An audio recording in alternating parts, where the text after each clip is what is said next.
নমস্কার। আজ বিশ্ব পরিবেশ দিবসে আমার নিবেদন গাছ কেটো না, কবি নীরেন্দ্রনাথ চক্রবর্তী। কাল যে ছিল গাছের সারি, আজ পড়েছে কাটা। রাস্তা দিয়ে তাই তো ভারী শক্ত হলো হাঁটা।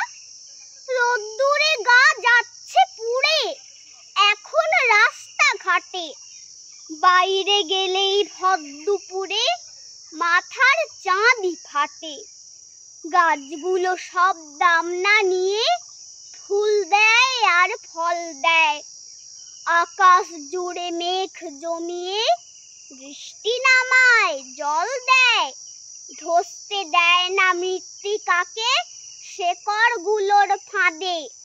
আটকে ফেলে বৃক্ষটাকে শক্ত করে বাঁধে। গাছগুলোকে কাটলে কি হয় তাও তো দেখছো তুমি। গা-গঞ্জ আর জীবন্ত নয়, শুকনো মরুভূমি। হারিয়ে গেছে মাথার উপর গাছের সবুজ পাতা। জ্বলছে বাজার, রাস্তা ও ঘর, এই নাকি কলকাতা। তাই তো বলি গাছ কেটো না, গাছকে রাখো ধরে। তা নইলে ভাই লক্ষ্মী সোনা বাঁচবে কেমন করে? নমস্কার।